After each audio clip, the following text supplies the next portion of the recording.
December মাসব্যাপী ওজিফাটি করুন। জানুয়ারি 2000 শুরু থেকে আপনি এর ফলাফল নিজ চোখে দেখতে পাবেন। ওজিফাগুলি কোনো বানোয়াট ওজিফা নয়, বরং স্বয়ং আমাদের প্রিয় নবীজি ওজিফাগুলো করতেন এবং উম্মতকে শিক্ষা দিয়ে গেছেন। এই ওজিফাগুলি যারাই করেছেন তারাই উপকৃত হয়েছেন। আমাদের প্রিয় নবীজি প্রতিদিন 100 বার গুনে গুনে এই ওজিফা করতেন। তাছাড়া যারা টেনশনে আছেন, পেরেশানিতে আছেন, নানা কারণে মানসিক অশান্তিতে ভুগছেন, তাদের জন্য সহজ একটি ওজিফা আছে আজকের আলোচনায়। 3টি ওজিফাই খুবই জরুরি, তাই প্রত্যেকে শেষ পর্যন্ত অবশ্যই দেখবেন। বনি ইসরাইলের এক যুবক প্রচন্ড বদমাশ, শরাবি, জুয়ারি ছিল। শহরের লোকেরা তার ব্যাপারে অতিষ্ঠ হয়ে তাকে শহর থেকে বের করে দেয়। সেই লোক জঙ্গলে থাকতে থাকতে ঠিকমতো খাবার দাবার না পেয়ে এক সময় মৃত্যুমুখে পতিত হতে লাগলো আর বলতে লাগলো, হে আল্লাহ, আমি যদি জানতাম আমাকে আযাব দেওয়ার কারণে তোমার রাজত্ব বৃদ্ধি পাবে আর আমাকে ক্ষমা করলে তোমার রাজত্ব কমে যাবে, তাহলে আমি তোমার কাছে ক্ষমা চাইতাম না। যদি আমাকে আযাব দেওয়ার কারণে তোমার রাজত্ব বৃদ্ধি না পাই, তাহলে আমাকে আযাব না দিয়ে ক্ষমা করে দাও। হে আল্লাহ, সকলে আমাকে ত্যাগ করেছে, আমি মৃত্যুর মুখে বড়ই একাকী, এখন তুমি ছাড়া আমার আর কেহ নাই, তুমি আমার একমাত্র ভরসা, তাই তোমার কাছে তওবা করছি। গুনাহ করতে করতে গোটা জীবনই কেটে গেছে।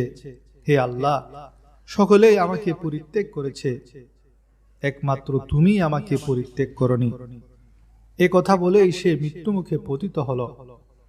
আল্লাহ হযরত মুসা আলাইহিস সালাতু ওয়াস সালামকে বললেন, অমুক জঙ্গলে আমার এক বন্ধু মৃত্যুবরণ করেছে, তুমি তাকে গোসল দাও, কাফন দাও, জানাজা পড়াও আর ঘোষণা করে দাও যারা মাগফিরাত কামনা করে তারা যেন এই ব্যক্তির জানাজায় অংশগ্রহণ করে। ঘোষণা শুনে সকলেই জানাজায় আসলো। সেখানে গিয়ে সকলেই হতবাক, কারণ লোকটি ছিল বদমাশ। তারা মুসা আলাইহিস সালামকে প্রশ্ন করলেন, মুসা, হযরত মুসা আলাইহিস সালাম বললেন, আল্লাহ তাআলা একে বন্ধু বলে স্বীকৃতি দিয়েছে। লোকেরা প্রশ্ন করলো, সে তো বদমাশ, আল্লাহর শত্রু, সে কিভাবে আল্লাহর বন্ধু হয়ে গেল? তখন মুসা আলাইহিস সালাম বললেন, সে যখন একাকী ছিল সকলে তাকে ছেড়ে দিয়েছে, তখন সে মৃত্যুশয্যা আল্লাহকে ডাক দিয়েছে, নিজের গুনাহের জন্য অনুতপ্ত হয়েছে। তখন আল্লাহ তার এই অনুতপ্ত সহকারে তওবার কারণে তার জীবনের সকল গুনাহ ক্ষমা করে দিয়েছেন। এমনকি সে যদি তখন সমগ্র দুনিয়ার জন্য ক্ষমার আবেদন করত, তাহলে আল্লাহ তাআলা সকলকে ক্ষমা করে দিতেন। তাই আমাদের গুনাহগারদের জন্য তওবাই সবচেয়ে বড় ওজিফা। সারা বিশ্বের 800 কোটি মানুষ যদি বিগত জীবনের সকল অপরাধের কারণে তওবা করে, তাহলে আল্লাহ সে যত বড় গুনাহগার অপরাধী হোক ক্ষমা করে দিবেন। আমাদের নবীর কোনো গুনাহ ছিল না, কিন্তু হাদিস শরীফে আছে, আন ইবনে ওমর রাদিয়াল্লাহু তাআলা আনহুমা قال كنا نعد لرسول الله صلى الله عليه وسلم في المجلس الواحد 100 مرة رب اغفر لي وتب علي إنك أنت التواب الرحيم।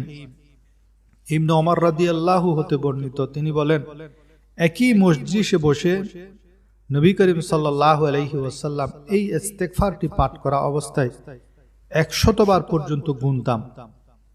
নবীজি বসে বসে একই বসাতে 100 বার এই ওজিফাটি করতেন, এই দোয়াটি পড়তেন, রব্বি গফিরলি ওয়া তুব আলাইয়া ইন্নাকা আনতাত তাওয়াবুর রহিম। হে আল্লাহ, হে আমার প্রতিপালক, আমাকে ক্ষমা করো, আমার তওবা কবুল করো, নিশ্চয়ই তুমি অতিশয় তওবা কবুলকারী দয়াবান। আল্লাহ তাআলা আমাদের গুনাহ থাক না থাক সদা সর্বদা রব্বি গফিরলি ওয়া তুব আলাইয়া ইন্নাকা আনতাত তাওয়াবুর রহিম দিনে কমপক্ষে 100 বার এই ওজিফা পাঠ করার তৌফিক দান করুন। প্রতিদিন 100 বার যারা গুনাহ মাফ চাইবে, তাদের গুনাহ মাফের সাথে সাথে সকল অভাব আল্লাহ তাআলা দূর করে দিবেন। যেমন সূরা নূহের 10 এবং 12 নম্বর আয়াতে আল্লাহ তাআলা ওয়াদা করেছেন, যার অর্থ হলো, অতঃপর বলেছি তোমরা তোমাদের পালনকর্তার ক্ষমা প্রার্থনা করো, তিনি অত্যন্ত ক্ষমাশীল, তিনি তোমাদের উপর অজস্র বৃষ্টিধারা ছেড়ে দিবেন, তোমাদের ধন সম্পদ সন্তান সন্ততি বাড়িয়ে দিবেন, তোমাদের জন্য উদ্যান স্থাপন করবেন, তোমাদের জন্য নদী নালা প্রবাহিত করবেন। আপনি শুধু এই ডিসেম্বর মাস জুড়ে 100 বার দোয়াটি পড়তে থাকুন, দেখবেন 2023 সালের শুরু থেকেই আপনার সব অভাব আল্লাহ গায়েবীভাবে মোচন করে দিবেন। এই ওজিফাটির পাশাপাশি আপনাকে আরো 3টি কাজ করতে হবে। তা হলো আল্লাহকে সব কাজে ভয় করা, সব সময় মতো নিয়মিত 5 ওয়াক্ত নামাজ আদায় করা, মা বাবার প্রতি যথাযথ হক আদায় করা। এবার আসুন দ্বিতীয় ওজিফাটি শিখে নিই। বারা ইবনে আজেব রাদিয়াল্লাহু হতে বর্ণিত, তিনি বলেন, নবী করিম সাল্লাল্লাহু আলাইহি ওয়াসাল্লাম বলেছেন, যখন তুমি বিছানায় যাবে তখন নামাজের ওযুর মতো ওযু করে নেবে, তারপর ডান পাশে শুয়ে বলবে, আল্লাহুম্মা আসলামতু ওয়াজহি ইলাইক, হে আল্লাহ, আমার জীবন আপনার নিকট সমর্পণ করলাম। ওয়া ফাওয়াদতু আমরি ইলাইক, আমার সকল কাজ তোমার নিকট অর্পণ করলাম।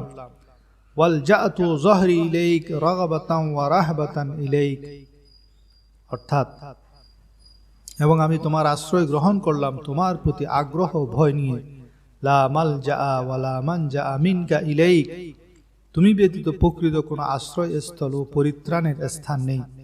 আল্লাহুম্মা আমানতু বিকিতাবিকাল্লাযী আনজালতা ওয়া বিনবিয়্যিকাল্লাযী আরসালতা, হে আল্লাহ, আমি ঈমান আনলাম তোমার অবতীর্ণ কিতাবের উপর, তোমার প্রেরিত নবীর উপর। অতঃপর যদি সে রাতেই তোমার মৃত্যু হয় তবে ইসলামের উপর তোমার মৃত্যু হবে। এই কথাগুলো তোমার সর্বশেষ কথায় পরিণত করো, অর্থাৎ সবার যতগুলা দোয়া দুরূদ আছে সব শেষে এই দোয়াটি পড়বেন। তাহলে যদি সে রাতে মৃত্যু হয় কিংবা ঘুমের মধ্যে যদি মৃত্যু এসে যায়, তাহলে সেই মৃত্যু ঈমানের মৃত্যু হবে, ইসলামের মৃত্যু হবে। তাই আর মৃত্যু নিয়ে টেনশন থাকবে না। তৃতীয় ওজিফা হলো, যখনই আপনার দেমাগে কোনো বোঝা বা টেনশন সীমা ছাড়িয়ে যায়, এই ছোট্ট ওজিফাটি পড়ুন। টেনশন নয়, শুধু আপনার সকল পেরেশানি পালাবে। প্রতিদিন আগে রাতে শোবার আগে 3 বার আয়াতুল কুরসি, 3 বার সূরা কাফিরুন, 3 বার সূরা ইখলাস, 3 বার সূরা ফালাক, 3 বার সূরা নাস পড়ে বুকে ফুঁক দিয়ে কিংবা হাতের তালুতে ফুঁক দিয়ে সারা শরীরে মাসে করে শুয়ে যান। ইনশাআল্লাহ সব টেনশন পেরেশানি দূর হয়ে যাবে। যে আমল সমূহ করে আপনি ঘুমালে, যে দোয়া সমূহ করে আপনি ঘুমালে, আপনার সারা রাত ঘুমিয়ে কাটাবেন, কিন্তু আপনার আমল নামায় অসংখ্য নেকি ফেরেশতারা লিপিবদ্ধ করবেন। আমাদের প্রথমে জানতে হবে নবী করিম সাল্লাল্লাহু আলাইহি ওয়াসাল্লাম ঘুমানোর আগে কি কি সুন্নত আমল সমূহ করতেন। তার মধ্যে সর্বপ্রথম যে কাজটি হুজুর পাক সাল্লাল্লাহু আলাইহি সাল্লাম করতেন সেটি হলো মিসওয়াক।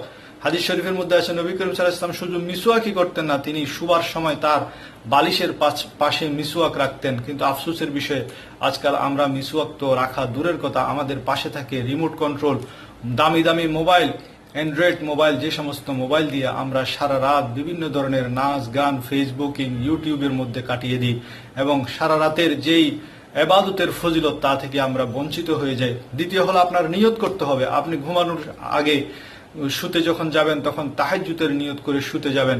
যদি আপনি তাহাজ্জুদের নিয়ত করে শুলেন কিন্তু রাতের ঘুম থেকে ঘুমের গভীরতার কারণে, গভীর ঘুমে আচ্ছন্ন থাকার কারণে আপনি ঘুম থেকে জাগ্রত হতে পারলেন না, কিন্তু আল্লাহ রাব্বুল আলামিন দয়া করে মেহেরবানি করে আপনার জন্য ফেরেশতাকে নির্দেশ দিবে, এই ফেরেশতা সে নিয়ত করেছে, সুতরাং তার আমলনামায় তাহাজ্জুদের সওয়াব লিপিবদ্ধ করে দাও।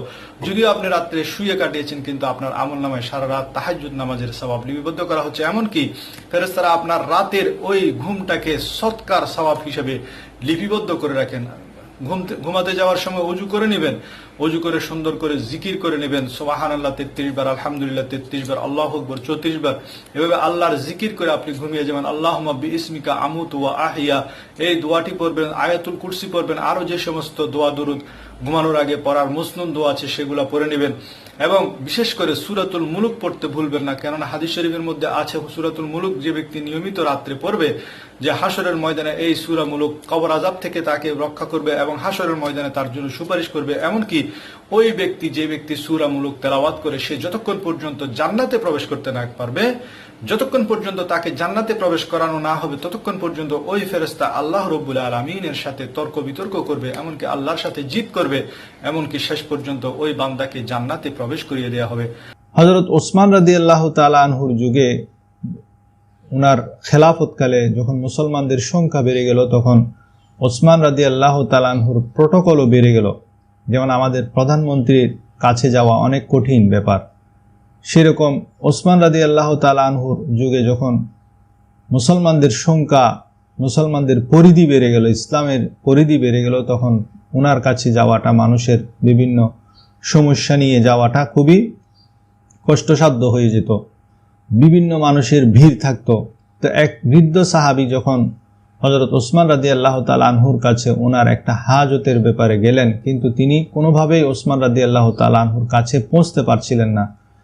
অনেক চেষ্টা করেও তিনি ব্যর্থ হয়ে গেলেন। পেরেশান হয়ে যখন তিনি ফিরে আসছিলেন, তখন অন্য এক সাহাবী উনাকে পরামর্শ দিলেন যে আল্লাহর নবী মুহাম্মদুর রাসূলুল্লাহ সাল্লাল্লাহু আলাইহি ওয়াসাল্লাম উনার শিখানো একটি দোয়া এবং আমল আপনি করতে পারেন। সে আমলটি করে আপনি ওসমান রাদিয়াল্লাহু তাআলা আনহুর কাছে যান, তাহলে দেখবেন আপনার জন্য ওনার কাছে পৌঁছাটা এবং আপনার হাজত পূরণের ব্যাপারে এই দোয়া আমলের সাহায্য হবে।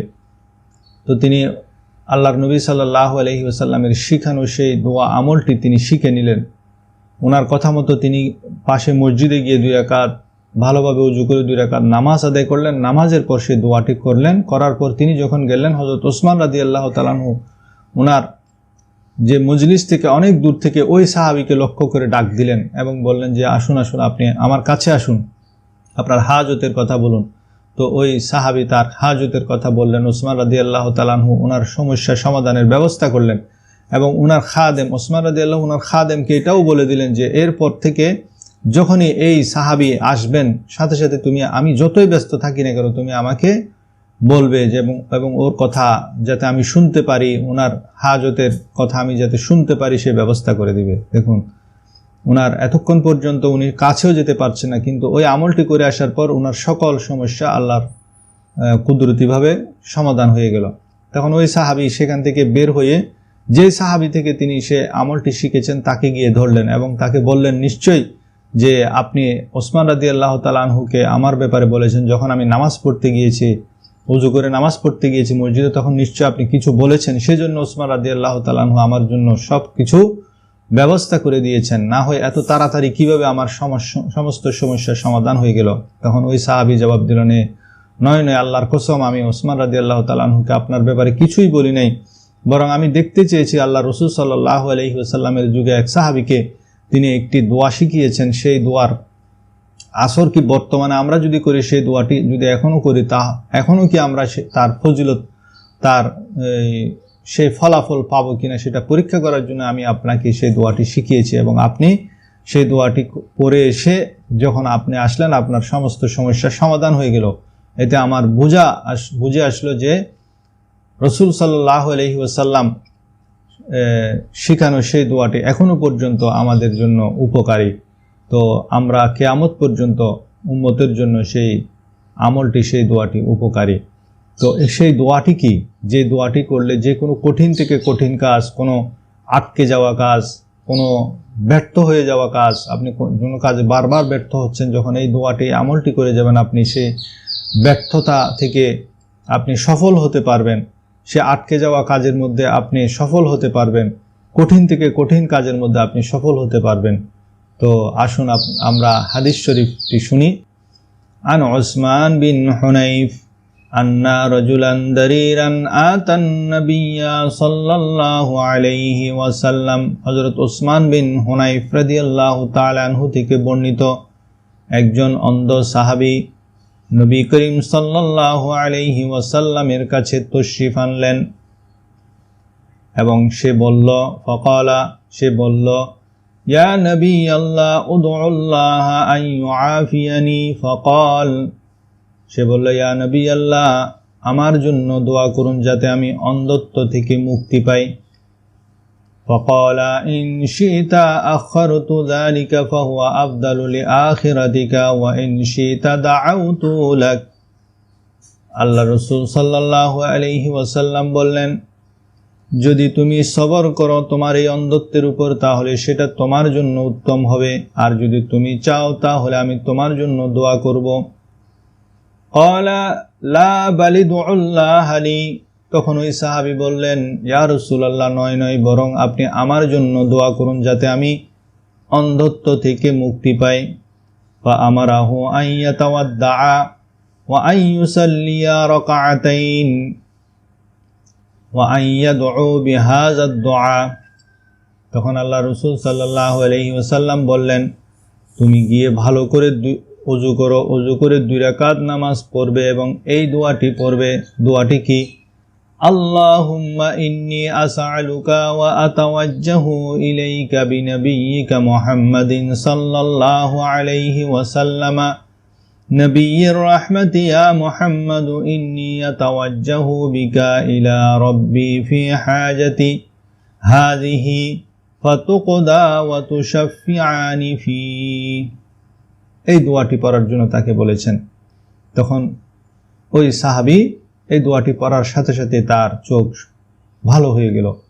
দোয়াটির অর্থ হলো, হে আল্লাহ, আমি তোমার নিকট প্রার্থনা করছি, তোমার নবী মুহাম্মদ রহমতের নবীর দোয়ার সাথে তোমার অভিমুখী হয়েছি। আমি তোমাকে নিয়ে তোমার সাথে আমার প্রতিপালকের অভিমুখী হয়েছি, যাতে তিনি আমার এই প্রয়োজন পূর্ণ করেন। হে আল্লাহ, তুমি আমার ব্যাপারে তার সুপারিশ বা দোয়া এবং তার সুপারিশ কবুল করার ব্যাপারে আমার দোয়া কবুল করো। এরূপ দোয়ার করার সাথে সাথেই তার দৃষ্টিশক্তি আল্লাহ তাআলা ফিরিয়ে দিলেন। সুবহানাল্লাহ। সুতরাং এখনও আমরা যদি যে কোনো আমাদের হাজতে, যে কোনো প্রয়োজনে ভালো করে ওযু করে 2 রাকাত নামাজ পড়ে যখন এই দোয়াটি পড়ব, আল্লাহ তাআলা আমাদের জন্য সেই কাজ সহজ করে দিবেন, সেই প্রয়োজন পূরণ করে দিবেন। আল্লাহ তাআলা আমাদেরকে আমল করার তৌফিক দান করুন। আমিন। ওয়া মা আলাইনা ইল্লাল বালাগুল মুবিন। আসসালামু আলাইকুম ওয়া রাহমাতুল্লাহি ওয়া বারাকাতুহু।